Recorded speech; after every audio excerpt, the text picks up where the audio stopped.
Let's lead off. Stephen, you got that 2 free throws in there. What did it mean for you to get in the game, get that opportunity? Well, you put in so much hard work. You put in so much time for the game of basketball. Once I knew I fell in love with basketball, I knew this was the route that I had to take to be a manager and to be able to get in the game. Given the opportunity by Coach Pitino, it's just a blessing. I thank God for all He's given me, and it's just a blessing. For all you guys, how much did it mean to just come out and step on the accelerator early, even though you had everything locked up, just to keep the consistency going and not miss a beat? Well, I think just playing hard no matter what, no matter the opponent's key for us. No matter for senior night or whatever, you just keep on stepping into it, and that's what the mindset we want to go into the MAC tournament with. Parker, Marist had a bit of a run in the second half, but then you guys, as Jay said, you put the accelerator on and got a 14-0 run. How did it feel to make that run at the end when you got challenged a little bit? It felt good to make the run, and I'm just proud of the guys on the team, giving it their all for not only us, but themselves too, and the fans, and we just couldn't be more proud. Mark, your journey at senior night for you, your 3-year run here, high energy game. What was it like for you tonight? It was fantastic. Went just how I wanted to. Steve-O scoring. That made my whole senior night. Steve-O, this summer I told Steve-O, like, I want to be a pro. Steve-O, of all the managers, Steve-O stayed the whole summer working out with me, shooting with me, working with me, and I'm actually, thank you, bro. I appreciate that a lot. Like, I love you very much. And to see him scoring free throws just made my whole night. And to get him in the game, like, that was the goal, just to get Steve-O in the game and get Steve-O score. That was the game plan for me. To win, of course to win, gotta win, of course. But to get a big lead and get Steve-O in and to score. And James, tell us about your night, your senior day. What would it like to get out there and have a big win on your last night here? Yeah, it's special, it's going to be sad last time at the Heinz Center. I love the support everyone brings here. We definitely have one of the best home court advantages at this level, so they make it a lot of fun. And there's nice to end on the right note with my guys.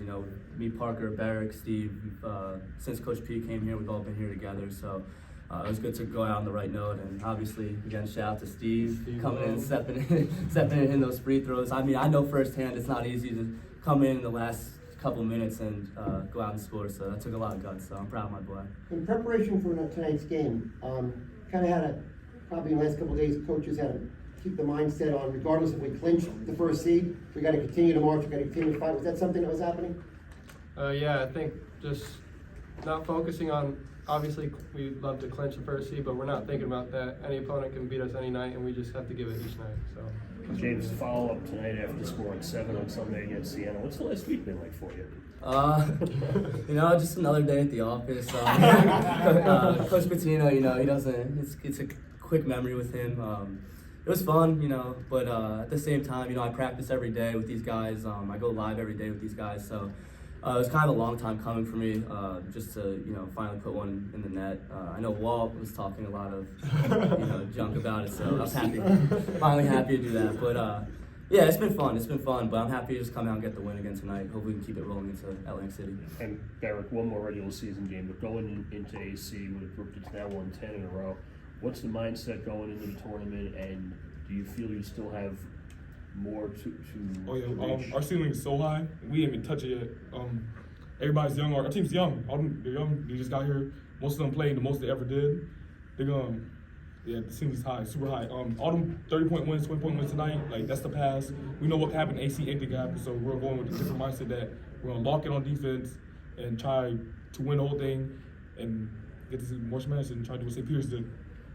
Parker, just tell us a little bit about, in January you had a couple of stumbles, but now it's 10 straight. What did it take to turn the season in January to have this streak of 10 wins? Well, basketball is a game of ups and downs and runs, and I think I'm glad we hit that patch early and we realized that each night we need to give it, because, like I said, any opponent can come in and beat any team, and that's basketball. And I think if we just keep playing the defense that we're doing and stepping it up on offense, we have a great team. Like Barrick said, we're young and tenacious, and I think we're going to do well if we stay locked in. Even for the tournament, you got a tough game on Saturday. I mean, Riders have been a pain in the neck to Iona Gales the last 2 games. We all know that. Any thoughts on that game coming up? We're going to prepare the same way we prepare for every team and go get them extra hard, super hard. Yeah. Eric, just a thought maybe about how this team has really gelled in the second half of the season, last 6 weeks, to have the streak and really be playing so well on offense and very well on defense. So in practice, we switched up the teams because it was our starting five versus the bench guys, and it was never fair, I'd say, because we win by 20, 30, and so we switched it. So we really had to switch it. We switched it. It got super competitive. One day, Walt and Dance would go at it. One day, me and Sadiq will go at it. Nelly and Silas go at it every day. So like that Nelly's making Silas better. DJ's making Walt better on defense. Walt's making DJ better on offense. Like I'm making Deco better on defense. Deco's making me better on offense and defense as well. So like it's just helping all of us get together and stepping up everybody's game. I think that's what really. Mark, how do you feel about going down to Ryder on Saturday night? A team you had challenge with last year, and you may very well play again in Atlantic City. I mean, like Barrick said, we're just going to go into the game like any other game, prepare, be focused, and not worry about it, and just keep, knocking it down, going into Max with the same mindset. Steven, I imagine that you've taken a lot of shots at that foul line. What was it like to do that during the game? I mean, it's surreal. Like, you put in all this hard work. Coach told me on the plane to see Marist. I'm suiting up, and I knew like the opportunity to present myself. Maybe it will come at the foul line, so I took a lot of foul line shots. I took a lot of shots in the gym too. Me and Barrick was in the gym this morning. He was rebounding for me. Like you don't ever see a player rebounding for anybody, for a manager. So I got a shout out to him with that again. So you put in the work. The work never fails. So put in the work. The opportunity presented itself, and I capitalized. James, you were extremely emotional, I thought, on Sunday. Have you been able to reflect more on what that moment meant for you now on senior night? Yeah, I mean, I think that's just how I play. I mean, if any of you watched me play in high school, I definitely have a little bit of a temper. Coach Pete told me I can't talk tonight if I score, so I had to be a little more calm. But that wasn't anything special. That's just me. I play with a lot of emotion. I got quick temper. It's the Irish in me. Thank you. Thank you, guys. Well, we are a very explosive offensive basketball team. We go from up 6 or 7 to 18 in a matter of seconds and minutes. But our defense tonight was the poorest of the season, without question. And our bench is about as thin as any bench I've ever had in my 45 years of coaching. I don't think we're going to get Cruz back at all this year. And if you look at the guys coming off the bench, you'll see all donuts, all zeros. So we're maneuvering to try and make sure nobody gets even 2 fouls for that matter. But we got our problems, although it was a terrific win, terrific season. We've got our problems, and they're big problems. But we've been navigating through it. Hopefully we can navigate Saturday, and hopefully we can navigate through 3 games, but it's not easy, I can tell you that for sure. Rick, it seemed like Marist showed a lot of fight tonight. Yep. What did you think of the Marist? I think they did. I felt bad at the end of the game. I told no shots, and he paid no attention to me. He's a manager, but outside of that, it's a moment that he'll remember for the rest of his life. Have you always done that, manager? Is this an Iona Just the thing? guys who can play. Okay. Just the guys that Did can you play. do that Kentucky and Louisville too? No. Okay. Just, it's a little bit different, and I'll tell you why I do it. Because at Kentucky and Louisville, every manager's on scholarship.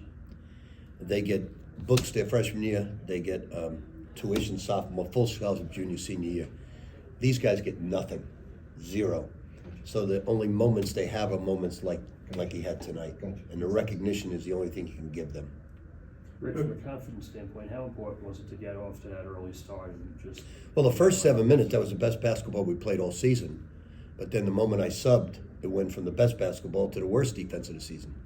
So it's something, again, we just got to get through. They shot 46% from the field. They're a team that shoots 40%.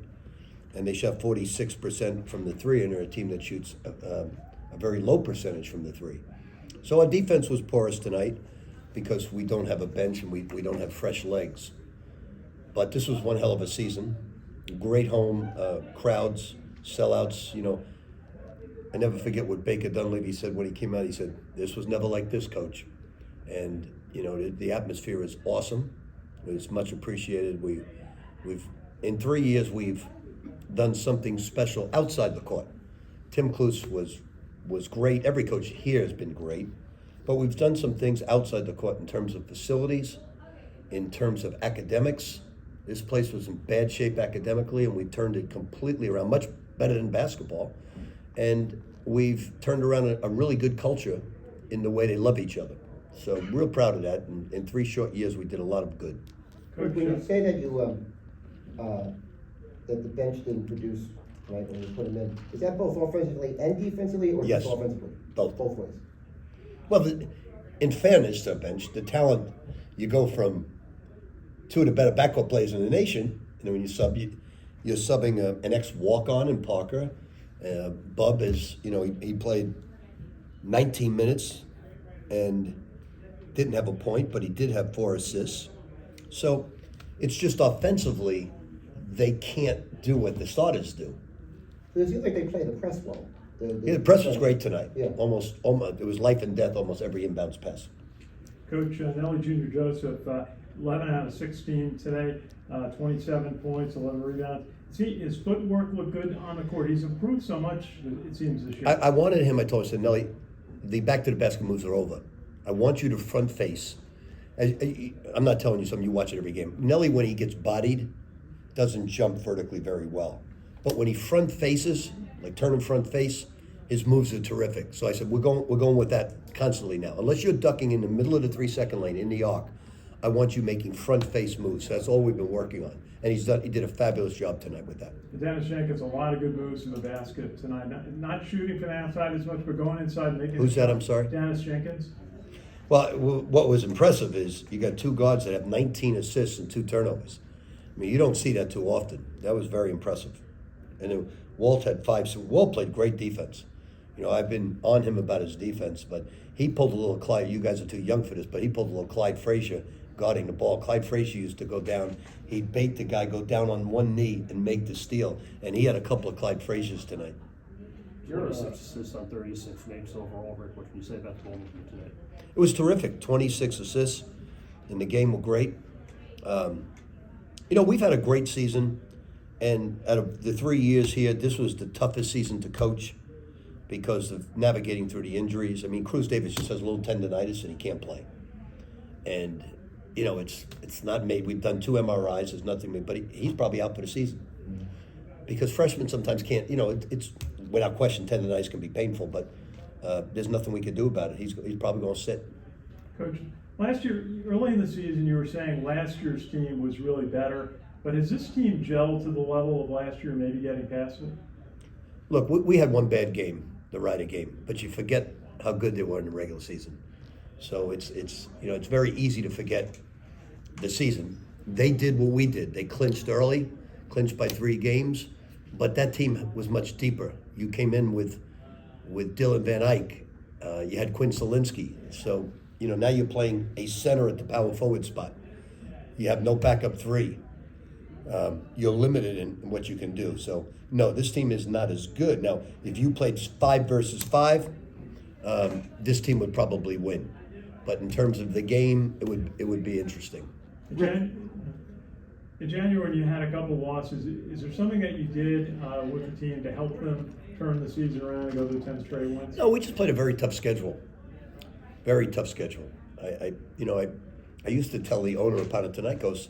He said, we lost 3 straight. I said, yeah, but we're in 6th place. We're fine. You're going to have your peaks and valleys every season. No, we're fine. And we were fine all year. We just have our injuries. You know, Barrick's missed over a month. Quinn Zielinski's out. Cruz Davis has missed a month. Walter Clayton missed 2 weeks. I mean, you know, Walter Clayton, he's a young man that had 3 football scholarships at major level and had very few basketball scholarships. And he's as good a guard as I've coached, and I've coached some great ones. He's terrific and getting better. Once he got his weight down from 190 to 183, his quickness has gotten a lot better. His defense has gotten a lot better. If we can keep him at 183, I think we have something special. Rick, you've seen Patrick Gardner twice. What can you say about his pro potential? So I told him before the game, if I can help you in any way, Now, he is a great EuroLeague player. Great. His game is 100% EuroLeague. So if he doesn't make it in the NBA, I'll be on the phone to Panathinaikos right away. Because he's got a great EuroLeague game. Everything he does spells EuroLeague. Now, I hope he makes the NBA, certainly, because he's terrific. Rick, it's gonna sound crazy, but I was talking to a ballet teacher and I was telling him how your reputation is one of the best skills development coaches ever. That's your reputation. This ballet teacher, I was telling about Nelly Jr. Joseph, and he says if he had a ballet instructor, he might be able to raise his vertical leap. Is that something that's ever come up with your skills Yeah, development? I think that's true. I think ballet would help a guy like Nelly without question. And that's why front facing, he was much better tonight. Because when he loses balance, anything to do with balance would certainly help Nelly. It's trying to convince, I had to convince one player to shoot underhanded, and he became a free throw line, and he became a celebrity, and he fell in love with it because everybody was talking about the new Rick Barry. And it's getting the players to want to do ballet, but without question that would help Nelly. Do any teams do that? Use like ballet as a part of their I haven't heard that, no. But in theory, it would really help Nelly. I'll tell the ballet teacher I told you. Yeah, if she wants to come over and do it, All right. I'll certainly pay her. Okay, I'll let her Coach, know. Quinn Zalewski recognized today. What do you see his future? Is any chance he's coming back? He's going to transfer to another school, probably a Power 5 school. I'm sure he wants an NIL, and he's going to do that, which is okay. But we're hopefully going to have Osborne back. Look, this is it's 100% free agency now. These guys are all pros. There's no longer amateur basketball at all. And Iona's going to have to get into the business as well. There's no question about it. It's here to stay. And, we can't have anything to do with it at all. But I'm sure that it'll happen. And it has to happen. Or, teams go after your players. And, they're very loyal to me, which I appreciate. They came here to play for me, which I appreciate. But it's not amateur basketball anymore. It's professional basketball at a lower level.